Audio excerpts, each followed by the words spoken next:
Mensagem do Jeff Faroya Alves, ele falou assim: ou seja, quem não consegue subir e descer cardio por causa dos beta-bloqueadores está quilhado, aí ele colocou aqui, palavra portuguesa, a nível de cartucheira lateral. O Faroya, ele é um treinador português, ele é um dos caras que segue você, eu, Júlio, né? E ele tá um dos caras que tá querendo a gente ir pra lá, e tá sempre com a gente, né? Bom, tá falando das cartucheiras, né? Geralmente a cartucheira, pro pessoal, né, tem vários nomes. A cartucheira flanco, né? Eu acho legal o nome americano, chama Love Handles, né? Love Handles, entendeu? Até porque você puxa, né? Pronto, não precisa explicar mais nada, né? Eu achei que você não ia explicar.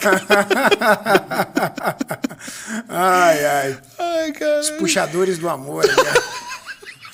A gente tá falando dos flancos, tá, pessoal? Essa região aqui, lombar aqui, é desgraçada, que não sai mais nem que o cacete, entendeu? Pode ser chamada de love handles, entendeu? Que você puxa ali como alça. Nem com o cacete sai.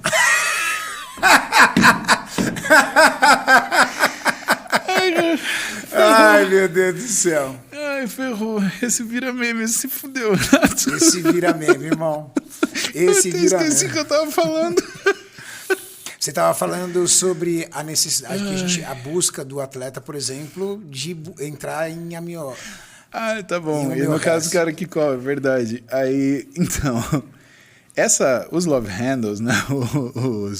A quilha, o cara que fica quilhado, né? Na verdade, é uma deficiência da captação periférica de glicose, né? E você vê isso numa série de pessoas, principalmente pessoas que têm alterações hormonais. Então, alteração de tireoide, alteração de hormônios sexuais, pode ser testosterona e pode ser estradiol também.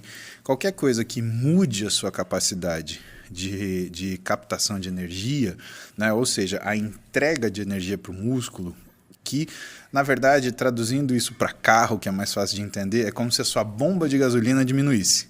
O motor está lá, mas a bomba de gasolina que jogava a gasolina começa a fazer assim.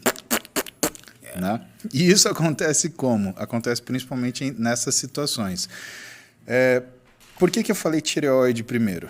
Porque não só o hormônio tireoidiano é responsável pela nossa velocidade metabólica, mas também ele é responsável pela sensibilidade periférica do hormônio androgênio e do hormônio estrogênio, né? Tanto pela testosterona quanto do estradiol.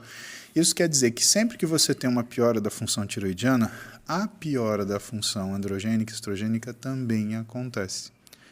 E por isso que eu tenho tanto carinho pela tireoide. Isso é uma coisa que vocês precisam estudar, tá? Estudem tireoide com carinho, pessoal. Todo mundo acha que é tomar um remedinho e resolveu. E tem gente que acha que toma esse remedinho e emagrece, e a coisa não é bem por aí. Mas enfim, estava falando da questão da corrida, né? O que a gente tem na literatura é que quando você muda o tipo de exercício, você muda o tipo de prioridade. Então, musculação, por exemplo, ela faz você baixar o LDL colesterol. Todo mundo, eu vou correr para baixar meu colesterol. Não, não faça isso. Se você correr, você vai aumentar seu colesterol. Não, vai aumentar. Por quê? Porque o exercício aeróbico, ele aumenta o HDL. Isso é importante porque isso é uma coisa... Olha que interessante. Então, correr pode aumentar o seu colesterol. Pode aumentar seu colesterol. Se você não tem um controle alimentar. Se você tem problemas, uma má alimentação, se você está numa atmosfera propícia, vamos dizer assim, né? E começa a correr, o que é o que tende a acontecer? Aumentar o seu colesterol. O cardiologista sabe disso. Por que aumenta? Ele aumenta de um jeito ruim? Não, não aumenta de um jeito ruim. Calma que eu não disse isso. O que acontece é que ele aumenta o HDL, que é o colesterol bom. Só que se você tem 300 de colesterol e aumenta o seu HDL, você vai para 310. Então o colesterol total vai aumentar. O que melhora? Melhora uma coisa chamada índice de Castelli, que é a relação entre o colesterol ruim e o colesterol bom, se a gente pode falar assim. Tá? Que é algo muito difícil, por exemplo, nos atletas. Os atletas Exato. Geralmente têm o colesterol bom muito baixo. Exato. Porque trabalha muito em restrição calórica, não utiliza Exato. muita fonte de gordura. Usa medicação, também interfere. Os hormônios esteroides aumentam o colesterol ruim. Exatamente. Então, existe essa coisa. E o que mais que o aeróbio faz? O aeróbio remove gordura subcutânea. Então, uma coisa que o Faroé falou que é interessante e que é verdade, pelo menos a gente tem literatura para falar isso, é que se você quer diminuir o que é a sua gordura subcutânea do tronco, veja bem, mulheres, isso não resolve para tirar a gordura da coxa, tá? Então, corrida não tira gordura localizada na coxa, tá? A gordura, ela remove gordura subcutânea do tronco. Corrida. Exato. E a musculação? A musculação remove gordura visceral. A musculação, ela remove gordura visceral e baixa LDL. Legal. E o aeróbio? O aeróbio aumenta o HDL e remove gordura do subcutâneo do tronco. Então, por isso que é tão importante a gente ter o aeróbio junto com o anaeróbico, porque eles se complementam, né? Outra coisa que o aeróbio faz, né? Ele pode não abaixar a quantidade de LDL, mas ele diminui o nível de inflamação. Isso é importante por quê? Porque para o mecanismo de criar ateroma, Renato, você precisa de inflamação. Não é o colesterol que vai e atravessa a parede do vaso e faz uma massa de matéria que vai criar um entupimento na artéria. Não é isso, né? Na verdade, o colesterol ele vai estar no nosso vaso, na nossa artéria. Um macrófago ele vai achar que o colesterol ele é uma partícula invasora e, puf, vai englobar esse colesterol LDL. Só que ele vai fazer isso com vários. O macrófago, por diapedese, ele atravessa a parede do vaso, ele atravessa o endotélio, só que ele não atravessa o muscular.